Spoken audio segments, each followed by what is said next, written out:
এই গাছটার নাম হচ্ছে যে জলবন্যার গাছ। কেউ বলে লাইলি মজনুর গাছ, আবার কেউ বলে সকাল বিকেলের গাছ। আসলে এই গাছটার এত নাম হওয়ার কারণ হচ্ছে এই সাইডে হচ্ছে সবুজ, এই সাইড হচ্ছে লাল। এই জন্যে এই গাছকে মানুষ কেউ বলে জলবন্যার গাছ, কেউ সকাল বিকেল, কেউ লাইলি মজনু। আসলে এর প্রকৃত নাম কি আপনারা একটু কমেন্টে জানাবেন।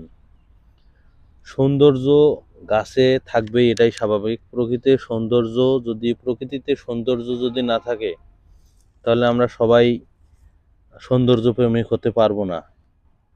তো অনেক মানুষ আছে এই গাছ কখনো দেখে নাই। দেখেন, এক সাইডে পিওর লাল, অন্য সাইডে একবারে পিওর সবুজ। তো যারা এই গাছ দেখেননি তারা অবশ্যই একটু কমেন্টে জানাবেন এটা কি ধরনের গাছ, এবং যাদের অভিজ্ঞতা আছে তাদের কমেন্ট আশা করছি।